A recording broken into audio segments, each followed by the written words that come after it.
So what we have here are two 93 Honda Civics. One is the K24A4 and the other one has a B18C. So today we're going to talk to the owners on what's better in 2025, a K swap or a B swap. Hey, what's up? My name is Randy. My name is Doug. This is my 1993 K-swapped Honda Civic. This is my 1993 Honda Civic with a Supercharged B18 in it. And you're watching East Coast Garage.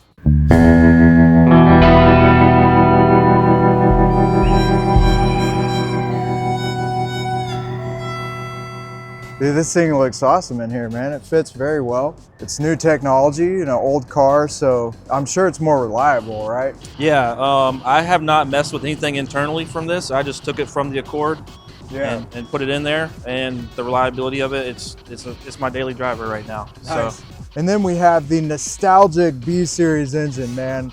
I mean, classic. And then you supercharged it. Yep. So you got a K24A4 in this. Where'd you get this from? It was in a wrecked Accord. I was at the junkyard pulling parts for another car that I have, and I saw that wrecked Accord, and it was a 5-speed, so I just took all my tools and got it that day. So. Nice. How much did you get the engine for?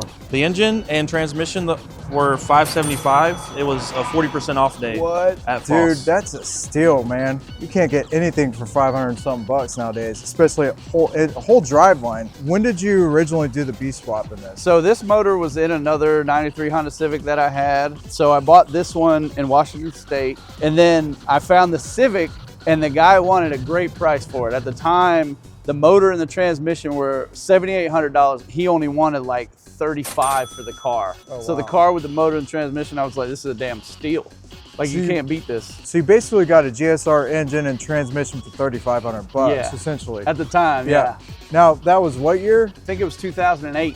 2008. Yep. So it's 2025 now. Yeah. This motor's been with me since 2008. Yeah. I've been bombing this thing around. What was that, 17 years ago? Right. Yep. Yeah, I've been driving it around and beating on it like I stole it ever since I bought it too. You don't really have a lot done to the engine itself, right? No, a lot of people, when they get the K24s, they put a K20 oil pump on it so it'll rev higher. Yeah. I just kept the stock K24 ECU, so I didn't alter the red line or anything. Right. Nothing internally done to the engine, just all stock. Yeah. Stock reliability. That's what I was going for with like a budget build. Right. And a little bit more power to get on and off the highway, because let's face it, a little D series, what did this have, a D15 in it? Yeah, D15. Yeah, that doesn't have enough power to pull a rope out of an elephant's ass, pretty much. I think it has 102 horsepower stock, and the K24A4 has 160. Yeah, it's definitely a good upgrade. And great budget too, like that's a perfect budget for an engine swap. Comparing to the B series nowadays, there really isn't a comparison. B series engines are extremely expensive, they're harder to source. The K series is just definitely more practical, parts are easier to get for them. B series parts are super expensive nowadays, people just aren't making them. The aftermarket, support is not there. Yeah. As it used to be. You can still find it secondhand, like an intake manifold or something from like Skunk 2, Password JDM, but the market, I think, has switched over towards the K series and supporting that. Yeah, and because of that, sadly, the B series is kind of dead. I'm curious in like another 10 years from now, how many B swaps are going to be out there left, or how many people are going to even be doing it anymore. These engines aren't as easy to find either. Much easier to find a K series. They put them in everything, so they're in junkyards everywhere. Going through a junkyard, you're not going to find anything with a B series in it anymore. You might get lucky and find a wrecked CRV with a B20 in it, but chances are someone's already probably snatched it up. Yeah, they don't stay very long. No. These motors, once somebody wrecks it, it's like they go straight for them. Yep. Back in the day, you could go online, H Motors Online or other importers, and you could get a B series swap. I got a B16 swap back in the day for $3,000, but then I had to get it shipped from California. I went to the junkyard with my own tools, and the K24s are plentiful, and they're in the Accords, the CRVs. They're everywhere. They're everywhere, yep. Bumper to bumper, this entire car, how much do you have in it total? It was about $4,300 from not having a car to having a complete car. And that's crazy. That's $4,300 for an engine swap plus the vehicle too. That's including the price of the vehicle. I got the car itself at a towing company. Affordable Towing is where they had the auction. Yeah. And I got it was a shell, no engine, no transmission. Oh, and perfect. It was $250. I was the only person that bid on it. Wow. So Yeah. That's cool. the car was pretty cheap. The case swap, there's like little pieces here, little pieces there, and it adds up. $100, $150. Sure. It slowly adds up because you have to get the K20 half shaft, and then you have to get RSX axles or other aftermarket axles. But then you have to worry about your cooling. You don't want to use the stock 1.5 radiator, the little skinny thing. Right. So it's just little various things. The shifter, you gotta get a shifter. You gotta get shifter cables. Yeah. And then I have the stock Accord header on. Okay. Most people say you can't use it, but I have it on there, and it's in there. I got the ECU, but it's not going to work because I didn't get the ignition and the key. Yeah. So I had to get the separate ECU, ignition, and the key that were all matching. That's something to be aware of if you're getting a K-Series from a junkyard. Gets good gas mileage too, I imagine, right? I think so. Not quite as good as the 1.5 that was in there stock, like 30 plus, 35. But at least you can get on and off the highway now. Oh yeah, it gets up to cruising speed.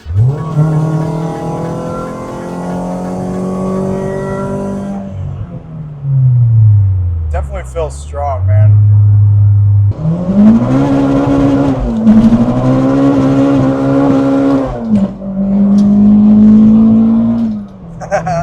This thing rips. I told you it was a different car, dude. I told you it was a different car. I told you. It's easier to make power with a K-Series, but B-Series will do the same thing if you put the money into it.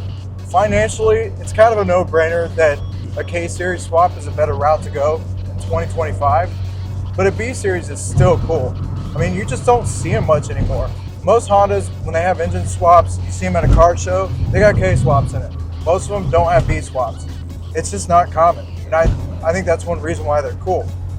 The B-Series for me was the entry, I believe, into what I thought was fast. Yeah. And I did it with this motor because I always liked how it ran. I liked the revs. I like to be able to stay in the power band. And I'm not saying that the K's not a badass motor. I mean, it definitely puts down more torque. The K24A4 and the Accords, they had really linear torque also, especially compared to a K20. These engines were a little bit more torqueier, obviously with more displacement. For what it's worth, this makes really good power for the weight of this car. And I think if you're looking for a 600 horsepower build, I believe a K would be way easier to do than a B series. Absolutely.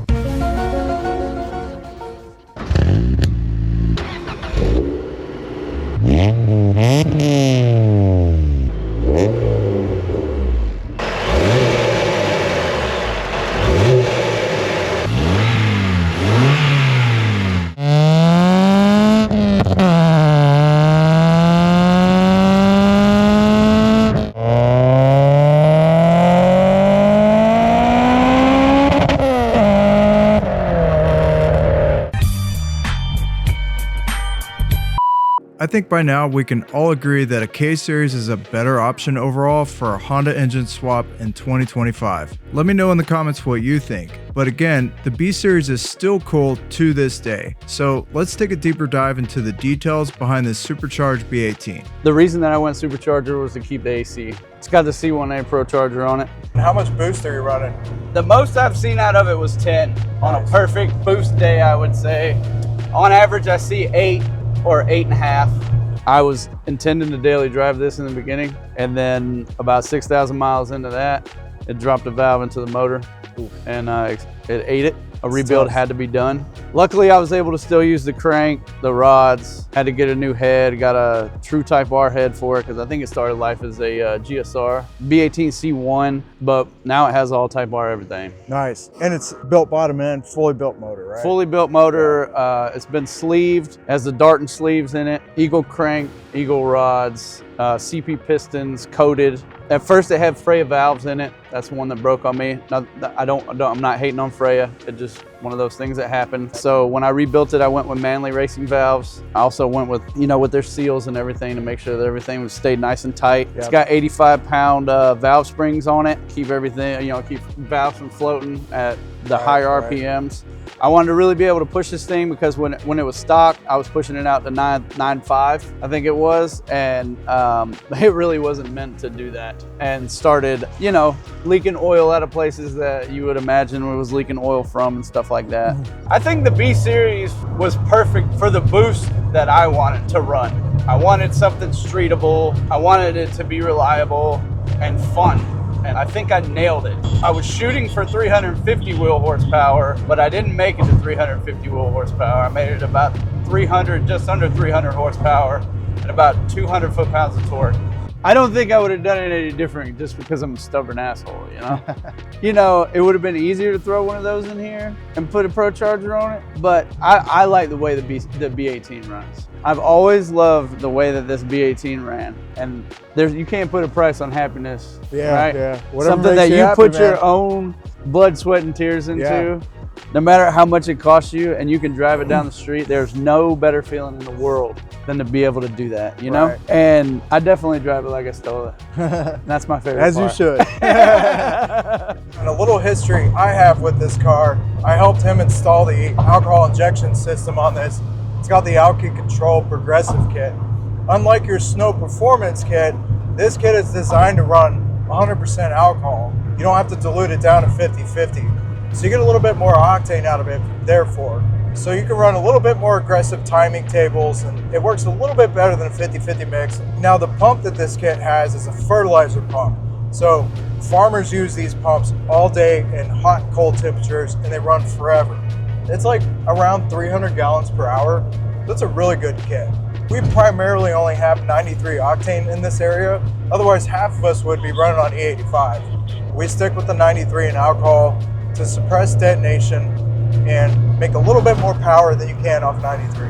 I want to take a second and give a huge shout out to Abacus Racing in Virginia Beach. They did all of the machine work that was done to the block and the head, to sleeving the block and everything. They made all of that flawless. They gave me advice when I needed it. They were actually really excited to see a B Series come into their shop because all they were seeing were Ks, and this was 6 years ago. I also want to give another huge shout out to a good friend of mine, CJ at Motive Auto Repair LLC. He's located in Virginia Beach as well. He's the one that rebuilt the transmission for this car.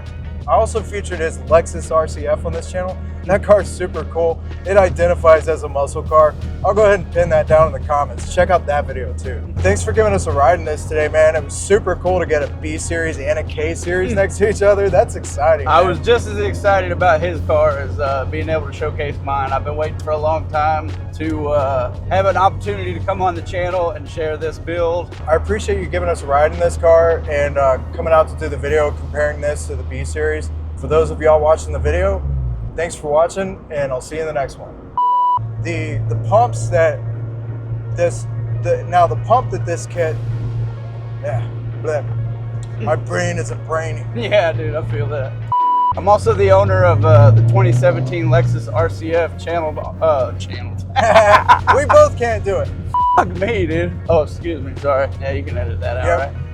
Yo, thanks again, Randy and Doug, for taking us on a ride in both of the Civics. It was so awesome comparing a K Series and B Series. Next up, we're switching gears and riding in a Demon 170 with 1200 horsepower, so you definitely don't want to miss that one. Make sure that you're subscribed and hit that notification bell so that you don't miss out on that video and so much more. Thanks again for watching this video, and we'll see you in the next one.